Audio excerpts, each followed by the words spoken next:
ವಿಸ್ತೃತ ಬಸ್ ನಿಲ್ದಾಣ ಹಾಗೂ ಬಂಡಿಮಠ ಬಸ್ ನಿಲ್ದಾಣಗಳೆರಡನ್ನ ಸಮಾನವಾಗಿ ಸದ್ಬಳಕೆ ಮಾಡುವಂತೆ ರಾಜ್ಯ ಹೈಕೋರ್ಟ್ ಆದೇಶವನ್ನ ನೀಡಿ ವರ್ಷಗಳೇ ಕಳೆದು ಹೋಗಿದೆ. ಹೈಕೋರ್ಟ್ ಆದೇಶಕ್ಕೆ ಜಿಲ್ಲಾಡಳಿತ ಕಾರ್ಕಳ ಪುರಸಭೆ ಗೌರವಿಸಿಲ್ಲ. ಈ ಕುರಿತು ಅರ್ಜಿದಾರರು ಮತ್ತೆ ನ್ಯಾಯಾಲಯಕ್ಕೆ ಮೊರೆ ಹೋದರೆ ಪುರಸಭಾ ಸದಸ್ಯರು ಸಹಿತ ಅಧಿಕಾರಿಗಳು ಕಾನೂನಿನ ಕುಣಿಕೆಯಲ್ಲಿ ಸಿಲುಕಬೇಕಾದುದೆಂದು ಕಾರ್ಕಳ ಪುರಸಭಾ ಪ್ರತಿಪಕ್ಷದ ನಾಯಕ ಅಶ್ಫಾಕ್ ಅಹಮದ್ ಹೇಳಿದರು.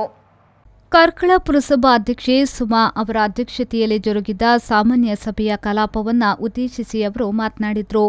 ಅವಿಭಜಿತ ದಕ್ಷಿಣ ಕನ್ನಡ ಜಿಲ್ಲಾಧಿಕಾರಿಯಾಗಿದ್ದ ಭರತ್ ಲಾಲ್ ಮೀನಾ ಅವರು ಕಾರ್ಕಳ ಬಸ್ ನಿಲ್ದಾಣಕ್ಕೆಂದು ಬಂಡಿಮಠದಲ್ಲಿ ಜಾಗವನ್ನು ಕಾದಿರಿಸಿದ್ರು.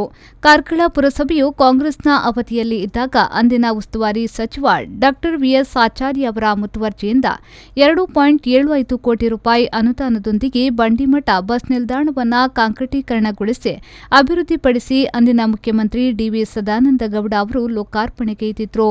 ನಂತರದ ದಿನಗಳಲ್ಲಿ ಆ ಬಸ್ ನಿಲ್ದಾಣಕ್ಕೆ ಡಾ ವಿಎಸ್ ಆಚಾರ್ಯ ನಾಮಕರಣಗೈಯುವ ಮೂಲಕ ಅಂದಿನ ಪುರಸಭಾಡಳಿತವು ಅಭಿವೃದ್ಧಿಗೆ ಒತ್ತು ನೀಡಿತ್ತು.